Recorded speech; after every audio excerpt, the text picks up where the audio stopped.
Welcome to Watch Mojo, and today we're counting down our picks for the most cringe-worthy renditions of the American national anthem.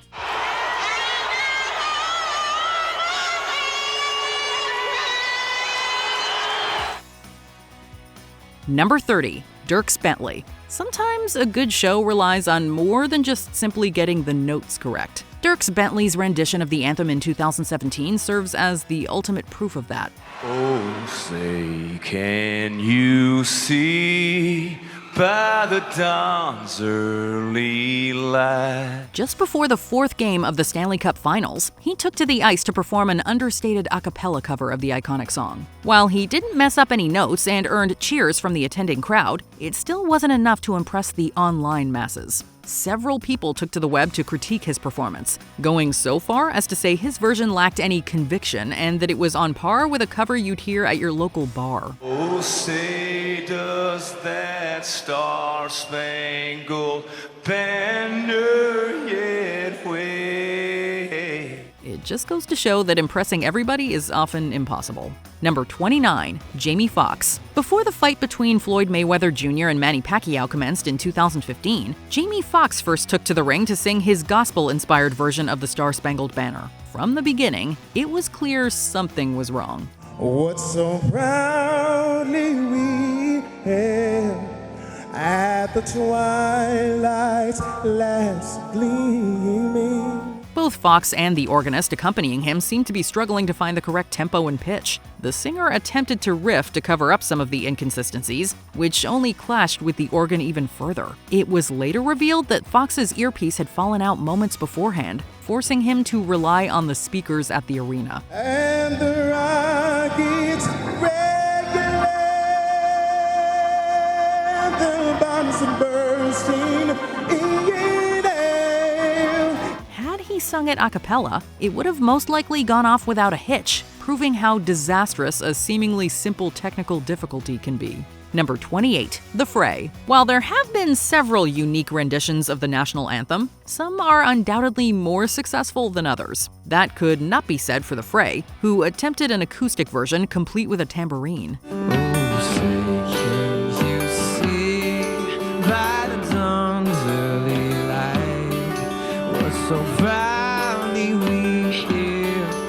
While ambitious, it quickly proved to be a bad idea. The guitars did not mesh well with Isaac Slade's voice at all, resulting in an uncomfortable dissonance that was clear to the players and crowd alike. It was a rough way to start the 2012 NCAA Men's Division I tournament, and immediately led to immense criticism online, which the band ended up taking in stride. Gave proof through the night that our flag was still there. The unfortunate performance showed how straying from the original arrangement can result in pure cringe. Number 27, the Eli Young Band. If there are any lyrics you do not want to forget as a vocalist, it's those set to your country's national anthem. You see by the dawn's early light. However, if you do forget, how it's played off could be the defining factor in the crowd's reaction. Mike Eli of the Eli Young Band learned this lesson the hard way in 2010. Just before the Kansas City Chiefs took on the Denver Broncos, he began an a cappella version of the track, forgetting the words by the third line. The crowd immediately began to boo, causing him to start over and forget the line a second time. And the rockets red glare, the bombs bursting. Even though he powered through to the end, the damage was already done, leading to him issuing an apology. Number 26, Natalie Gilbert. Even the most unfortunate of situations can reveal the best in others. In 2003, 13-year-old Natalie Gilbert won a contest and was subsequently tasked with performing the anthem before an NBA playoff game. What so proudly we hailed at the stars' light. It was clear she was nervous, and those feelings quickly got the better of her when she forgot the words early on. Maurice Cheeks, the coach for the Portland Trail Blazers, quickly jumped in, singing with her in an attempt to help with the lyrics. Even with the added assistance, Gilbert's nerves persisted, resulting in the piece becoming off-pitch and rushed in certain parts. Oh, the land of the free and the home of the brave. Luckily, the crowd empathized with her and gave both her and Cheeks a standing ovation for their efforts. Number 25, Rachel Platin. This was definitely not her fight song. Forgetting the words has happened before, but many usually manage to make it past the first line. Can you see by the stars? Wait, I'm so sorry. Before a soccer game in 2018, Rachel Platin attempted to open the match, only to immediately forget the words. She then restarted, only to flub them again, prompting the crowd to sing the correct lyrics to her. Though the rest of her performance sounded fine, it was clear she was still nervous, as she nearly forgot the words a third time. Oh, say does that star-spangled banner yet wave? Afterwards, Platin went on to explain her mindset during the incident, saying that her mind had gone blank at the worst moment and expressing how embarrassed she had felt. Number 24, Anita Baker. Even legends can have their off days, and not all voices are suited for the anthem. These were both the unfortunate case for Anita Baker, who was given the task of singing it just before the 2010 NBA Finals. What so proudly we hailed at the twilight's last gleaming. Her vocals were just off-key enough to be noticed by both the crowd and those watching at home, leading to plenty of online backlash. The higher notes in particular proved to be a challenge for her, resulting in a rare miss for the seasoned artist. It being sung a cappella only highlighted each fumbled note.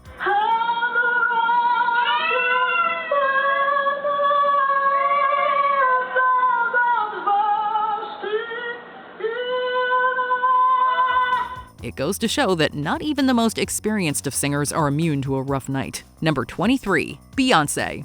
It's one thing to falter at a sporting event, but when it comes to the inauguration of a United States president, you want to make sure you're on your A game. Oh, say, can you see by the dawn's early light? While Beyonce certainly has the pipes to sing the anthem, she still didn't feel too sure of herself. This resulted in her pre-recording the track ahead of time and singing along with it during the momentous occasion.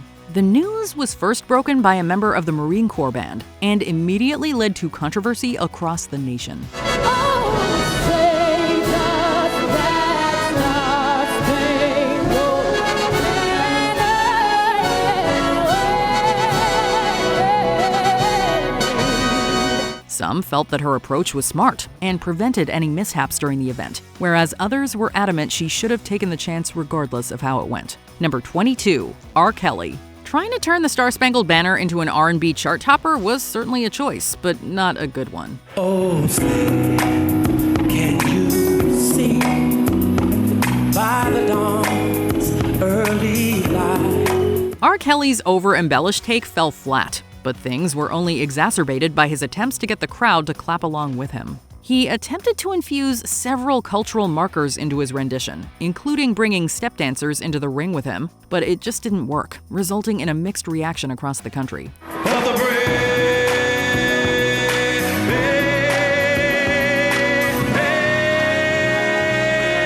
It came across as him attempting to turn the moment into his own personal concert, rather than a commemoration of the occasion and the country as a whole. Number 21, Lumis. One of the most important things a performer can do when messing up is to just not acknowledge it. The perilous fight for the ramparts we watch were so gallantly streaming. Lumis unfortunately forgot this cardinal rule during her take on the song just before the third-party presidential debate in 2024. After messing up a couple of the track's higher notes, she immediately stopped singing and swore before asking to start over. After being reminded she was performing live, she tried to soldier on, only to stop once more and tell the crowd that her nerves had gotten the better of her. For the land of the free. Had she carried on without pointing it out, there is a chance the mistake could have gone unnoticed, but instead, it became one of the most defining moments of her career so far. Number 20, Shaka Khan. What is it about the NBA All-Star Game and ghastly Anthem renditions? For 2020, Fergie passed the torch to Shaka Khan. Oh, say, can you see my...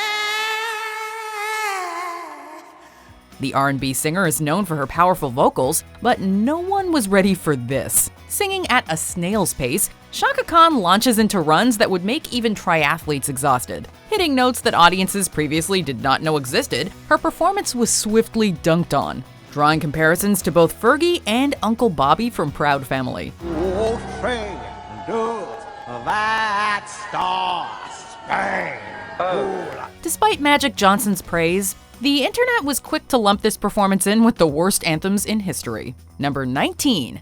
Josh Groban and Flea. Sometimes polar opposites come together to make something new and incredible. Other times you get whatever this was. For the 2010 BCS National Championship game, Josh Groban and Flea of the Red Hot Chili Peppers got together to perform the national anthem. Can you see by the dawn's early light? It was a strange pairing to say the least, with Josh staying committed to his operatic style of singing and Flea accompanying him on bass. Their version was slow and seemed stilted, despite a drummer kicking in to liven it up. And while it wasn't the worst rendition we've ever heard, it definitely left us with more questions than answers. Namely, why?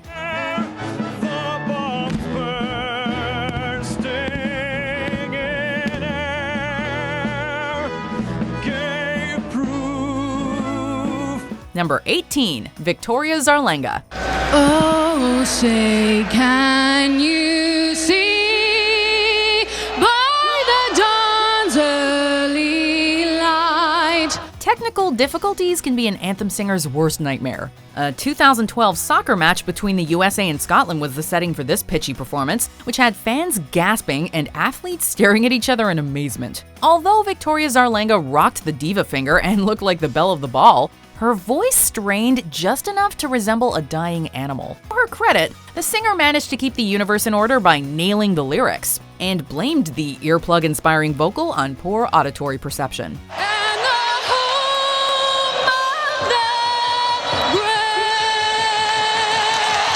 Number 17, Aaron Lewis. Your eyes and ears will be forever stained by this rendition of America's anthem. And the rocket's red glare. Aaron Lewis, the lead singer of the aforementioned alternative metal band, and now a country music crooner, went lyrically rogue at Game 5 of the 2014 World Series. You'd think that such a self-consciously uber patriot would have remembered the words to the most iconic song in the country's repertoire. And the home of the brave. But no, he done goofed, replacing At the Twilight's Last Gleaming with a wrongly placed We're So Gallantly Streaming. Maybe he should have had the lyrics tattooed on his neck. Number 16, Michael Bolton.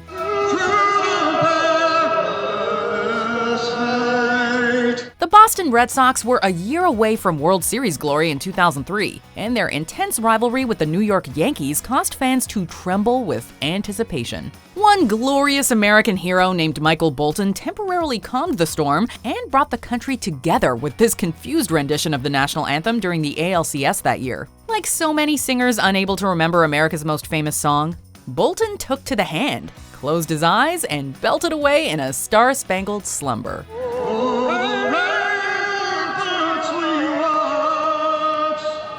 Number 15, Clint Bowers. There must be something truly intoxicating to a performer about just going for it when they sing the Star-Spangled Banner.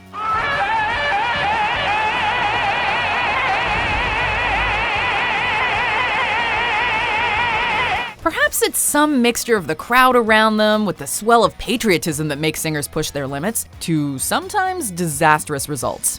That has to explain actor Clint Bowers, who had one of the most cringe-inducing final notes in his performance of the anthem at an NBA game. Poor dude really thought he was gonna hit the high note, but instead his voice cracked and warbled all over the place. But we guess kudos to him for really committing.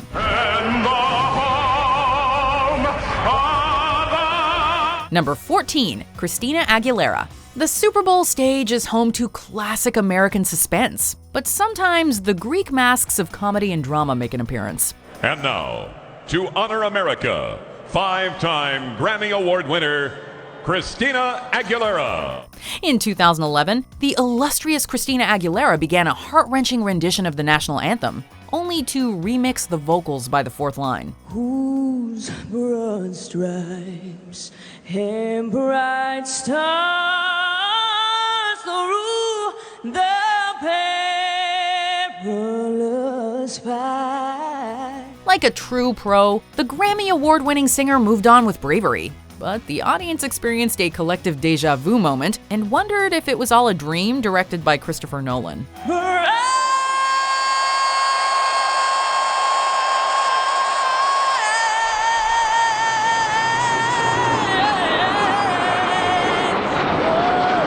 Number 13, Cataluna. Performing the anthem at a major game can be a great way for an aspiring pop star to broaden their fan base.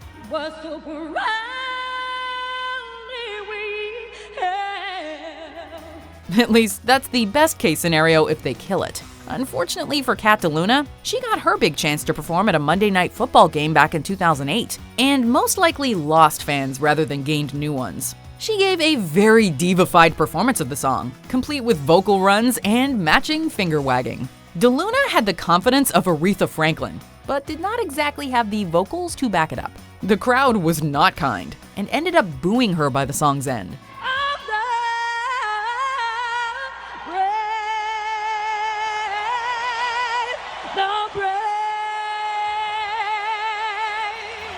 Number 12, Alexis Normand. At the 2013 Memorial Cup, a jazz singer from Saskatchewan, Canada, scattered her way to national anthem infamy. Whose broad stripes and bright stars at the dawn's early light. Despite a strong opening line, Alexis Normand's vocal confidence quickly transformed to sheer confusion as she attempted to collect herself and move forward with grace. What happened next was the creation of a new language, consisting of part mumbling and part singing, The free and the home of the brave.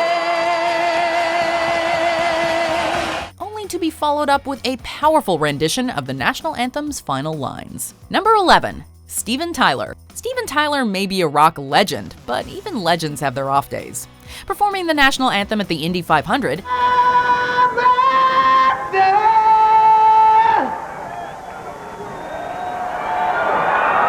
Indianapolis 500! Steven started off nicely by doing a little harmonica riff before he started singing. But as soon as he opened his mouth, it went downhill pretty quickly. It was a bit too rock and roll, and he sounded more like he was screaming rather than singing for much of the performance. Towards the end, he slid into a particularly egregious note that sounded like he was fighting off an assailant, not singing the nation's most important song. We feel bad for all the ears in the stadium that day. And the Rockets rock who bounce bursting in there. Number 10, Misha Bruger-Gossman. Oh, say, can you see? Sometimes you have to wonder who's booking the talent for these performances. It's not too often that we hear an operatic version of the Star-Spangled Banner or O Canada at a sporting event, and that is for good reason. At a 2012 Senators vs. Penguins game, opera singer Misha Bruger-Gossman gave one of the most dramatic renditions of both songs when she belted them out in her full over-the-top style. It was clear that she was a classically trained singer, but you have to know your audience.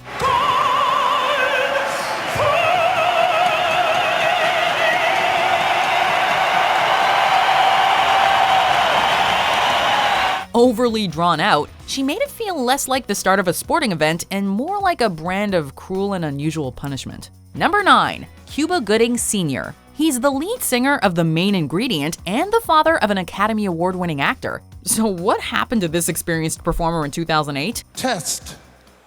Oh, say, can you see by the dawn's early light? This awkward theatrical production of How High Can You Go featured outstretched arms and squeaky pitching. along with a butchering of the lyrics. At one point, Cuba Gooding Sr. attempts to rally the audience with an innovative pacing technique. But unfortunately, his dynamic pronunciation flipped the script on the thespian affair. Commenters were right to wonder if he had a bus to catch.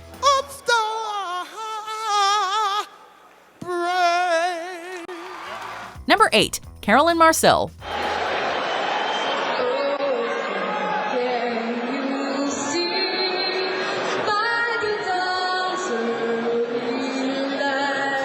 Whether it's a lyrical mishap or a vocal disaster, performers understand that the show must always go on. Carolyn Marcel forgot the lyrics not once but twice prior to a 2004 exhibition hockey game between the USA and Canada, and apologized before leaving the ice.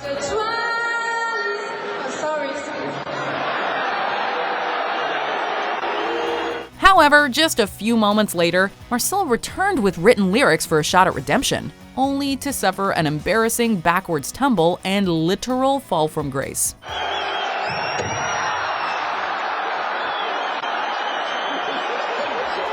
As the audience pondered what else could possibly go wrong, Marcel swiftly made her exit and called it a night. Number 7. Madison Rising. This band was doomed from the start. Before Madison Rising even began to play, the announcer at a 2014 NASCAR race introduced them as America's most patriotic rock band, a big claim for anyone to make. Whose broad stripes and bright stars through the perilous fight. What started off as a slow but fairly run-of-the-mill rendition took on a whole new life when the bass kicked in, and they attempted to turn the national anthem into a rollicking rock and roll song. Not that this hasn't been done successfully before, Jimi Hendrix anyone, but this particular version was a resounding flop.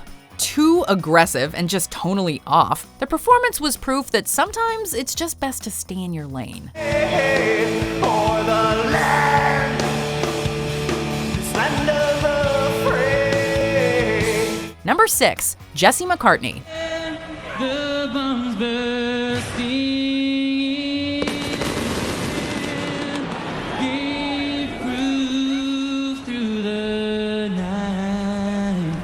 One of the lowest bars to clear is knowing the words to the song you're performing.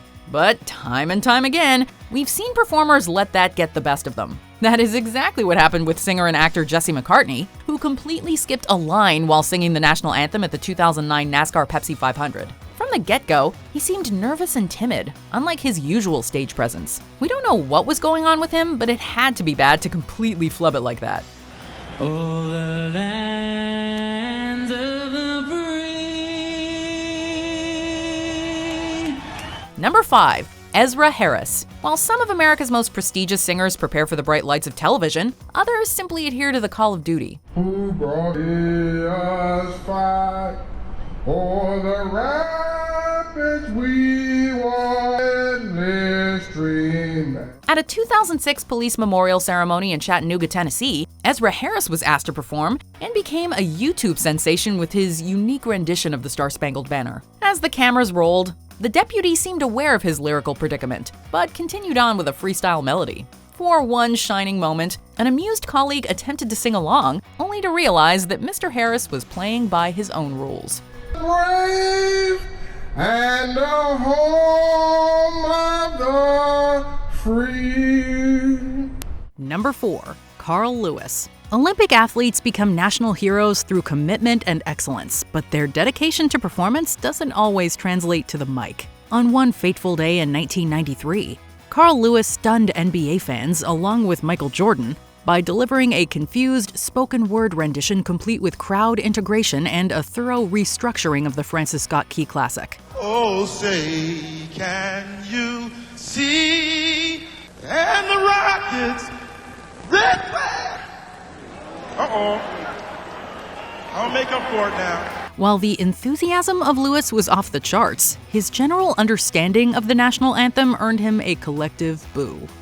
Number 3. Ingred Andres. Oh, the ramparts we watch were so gallantly streamed. Though it's one of the most recent flubs, it's already become one of the most infamous. At the MLB Home Run Derby in 2024, Ingred Andres was given the honor of opening it with the anthem. It was a train wreck from the first note, and only got worse the longer it went on. Andres struggled to find several notes and slurred the lyrics, resulting in the crowd audibly groaning. It was later revealed that she had been blackout drunk, leading to her not hearing the correct tone in her earpiece. It ended up serving as a wake-up call for the country star, as she went to rehab soon after. Though she's doing better now, it's clear that her performance won't be forgotten anytime soon. For the land of the free.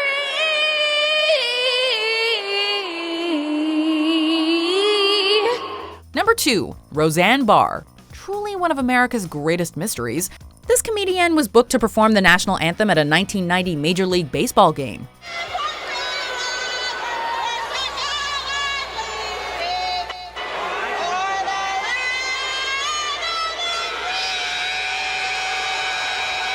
And shocked the world with her brash intonations. Despite a lyrically sound interpretation, the rushed style and aggressive voice of Roseanne Bar became an early internet sensation. With each increasingly exaggerated note, Jack Murphy Stadium roared with boos, and the performance became a perfect example of how not to perform the Star-Spangled Banner.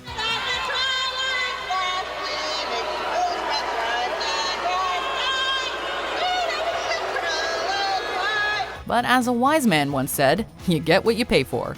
Before we continue, be sure to subscribe to our channel and ring the bell to get notified about our latest videos. You have the option to be notified for occasional videos or all of them. If you're on your phone, make sure you go into your settings and switch on notifications.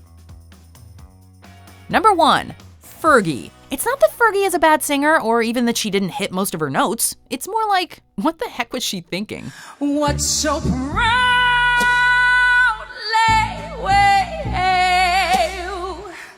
At the twilight's last gleaming. At the 2018 NBA All-Star Game, for whatever reason, she decided to perform the song with a jazzy arrangement, complete with scatting. Instead of mixing it up and creating a new classic, the result was a weird, sexual rendition of the song that had players and spectators straining to keep from laughing. Her version was breathy and seductive, the polar opposite feelings the national anthem should inspire. She got roasted on social media and apologized that her performance didn't, quote, strike the intended tone. And the home of the